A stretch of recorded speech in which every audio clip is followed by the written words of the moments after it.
오늘 본문 27절 말씀을 보면 여호와를 경외하면 장수하느니라. 그러나 악인의 수명은 짧아지느니라. 우리가 이 말씀 그대로만 보면은 이 말씀이 지금 우리가 살아가는 이 세상 가운데에는 뭔가 좀 잘못 적용이 되는 것 같은 느낌이 듭니다. 왜냐하면 하나님을 잘 믿고 열심히 하나님의 일을 함에도 불구하고 불의의 사고가 나기도 하고 때로는 젊어서 죽기도 하고 그럽니다. 근데 또 반면에 하나님을 믿지 않고 복음에 대해서 적대시하는 사람임에도 불구하고 오랫동안 장수하는 사람이 있습니다. 그러면 이것을 어떻게 생각해야 되는가? 여호와를 경외하면 장수한다라는 이 말씀이 여러 가지로 우리가 이야기될 수 있지만 첫 번째는 당시 이 구약 시대 때에는 이러한 복이 하나님께로부터 실제로 임했다라고 우리가 볼 수가 있습니다. 예를 들면 구약 시대에 하나님께서 주신 복 중에 하나는 다산의 복입니다. 당시에는 족장 시대 그리고 또 이제 왕정 시대를 거치면서 이 국민의 수, 이 사람의 수가 하나의 국력이 되기도 하고 또 군사력이 되기도 합니다. 그렇기 때문에 이 당시에 자녀를 많이 낳는 것, 그것은 복입니다. 또 하나님께서 그렇게 또 하셨습니다. 그런데 요즘에는 아이를 많이 낳는다라는 것을 복이다라고 우리가 생각을 물론 그렇게 생각을 하지만은 또 시대에 따라서 또 그게 아닐 수도 있다는 겁니다. 그래서 여기에 나와 있는 장수한다라는 것은 구약 시대 때에는 이런 식으로 하나님께서 축복을 주셨다라고 우리가 해석할 수 있고 또 한편으로는 이것을 영생의 개념으로 우리가 설명할 수 있습니다. 하나님을 섬기는 자는 이 땅의 삶이 끝이 아니고 영원한 생명, 하나님과 함께 저 천국에서 영원한 생명을 얻기 때문에 그것을 장수라는 개념으로 우리가 해석을 할 수 있다. 반면에 하나님을 섬기지 않는 자는 이 세상에서 끝이 나고 그 다음에 영원한 멸망 가운데에서 영원하게 살게 된다라는 개념으로 우리가 해석할 수 있습니다. 또 한 가지는 여기에 장수한다라는 이 말씀을 단순하게 그냥 생명이 오래 간다라는 그 개념이 아니라 하나님을 섬기는 사람은 하나님의 그 말씀과 그 구원의 은혜를 누리며 잘 산다라는 개념을 이야기하는 것으로 해석할 수 있습니다. 왜냐하면 우리가 잠언 이 10장 말씀을 쭉 읽다 보면은 하나님께서 주시는 하나님의 은혜를 가운데 사는 사람은 하나님께서 주시는 그 은혜, 재물 그런 것들을 누리지만 그와 함께 근심을 함께 가지지 않는다라는 말씀이 있습니다. 결국은 우리가 물질적인 그런 풍요로움과 생명의 긴 그 장수라는 것을 우리가 누리고 살아가지만 근심 가운데 살아가는 것은 결코 그것이 복이라고 이야기할 수 없다라는 겁니다. 그래서 여기에 장수하느니라라는 것은 어떠한 삶을 산다 할지라도 그 삶 속에서 하나님의 은혜 가운데 기쁨과 즐거움 가운데 살아가게 하신다라는 것을 말씀하신다라고 우리가 해석할 수 있다는 겁니다. 그래서 잠언 3장 7절 8절 말씀에 보면요. 스스로 지혜롭게 여기지 말지어다. 여호와를 경외하며 악을 떠날지어다. 이것이 내 몸에 양약이 되어 내 골수를 윤탁하게 하리라. 하나님을 경외하는 것이 곧 몸의 양약이 되어서 골수를 윤탁하게 한다 라고 말씀합니다. 또 오늘 본문의 28절 말씀에 보면 의인의 소망은 즐거움을 이루어도 악인의 소망은 끊어지느니라. 그래서 의인이 이 땅의 삶을 살아가는 그 삶의 형태를 보면 하나님의 말씀을 갈구하고 하나님의 뜻을 깨닫기 위해서 몸부림치는 그러한 삶을 살아가는데 그러한 삶은 즐거움 가운데 있다는 겁니다.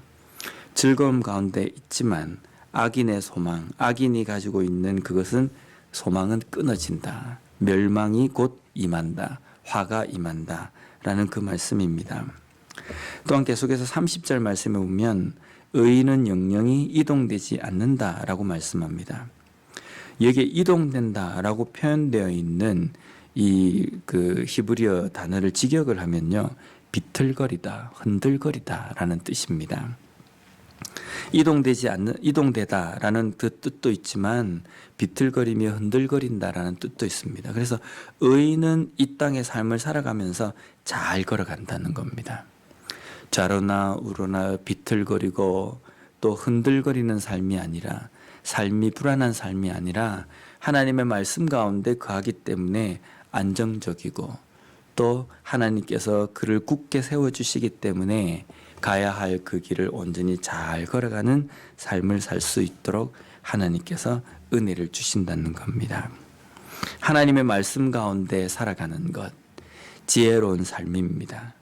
또한 이것을 잠언에서는 의인의 삶이라고 이야기합니다. 그러한 삶을 살아가는 사람은 하나님의 말씀 가운데 있기 때문에 하나님께서 자녀의 권세를 주시고, 또 하나님의 영원한 그 나라를 선물로 주신다라는 그 은혜를 붙들고 살아가기 때문에 안정적이고 기쁨과 즐거움 가운데 흔들리지 않는 삶을 살아갈 수 있다는 겁니다. 반면에 악인의 수명은 짧아지고 소망은 끊어진다라고 말씀합니다. 여기에 수명은 짧다라고 되어 있는 이 짧다는 우리가 생각하는 그 기간이 짧은 그런 부분으로 우리가 해석할 수도 있지만은, 이 단어에는 힘이 없어진다, 지친다라는 뜻도 있습니다. 악인은 하나님을 의지하지 않고 살아가는 삶이지 않습니까? 하나님의 말씀이 없는 삶이기 때문에 하나님의 말씀과 하나님을 붙드는 그 믿음이 없는 삶은 힘이 없어지고 지치는 삶, 때로는 여러 가지 환난과 문제들 앞에서 그냥 쉽게 흔들려 버리고 쉽게 주저앉아 버리는 그러한 불안정한 삶을 살아간다는 겁니다. 마지막으로 29절 말씀을 보면 여호와의 도가 정직한 자에게는 산성이요 행악하는 자에게는 멸망이니라. 우리가 가끔 생각을 해보면 마지막 심판의 때가 되면 계시록에 나와 있는 그 말씀대로 보면 예수님께서 이 천사들과 함께 또 심판을 위해서 이 땅에 재림하시는 장면이 나옵니다. 재림을 하실 때 예수님 앞에 만약에 모든 사람들이 섰을 때 우리는 예수님을 어떻게 우리가 보게 되겠습니까? 눈을 가리고 어디 숨을 데 없나?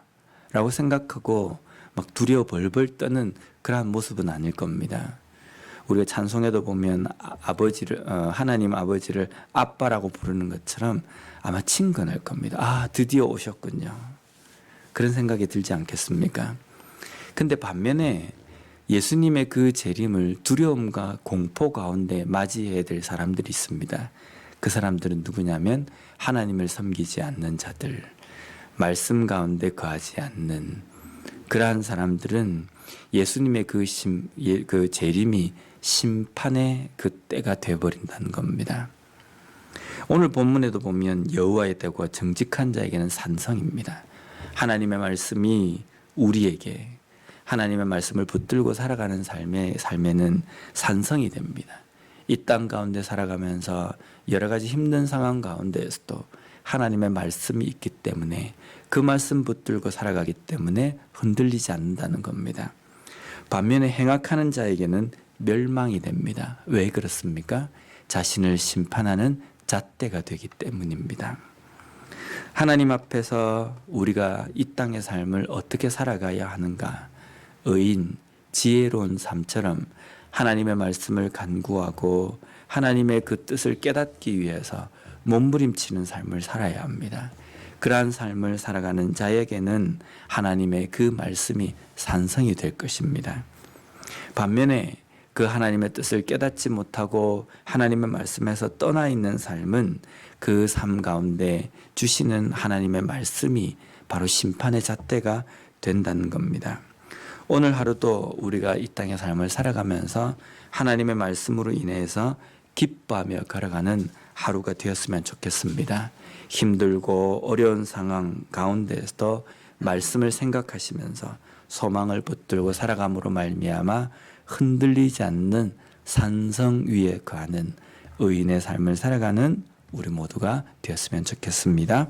기도하겠습니다.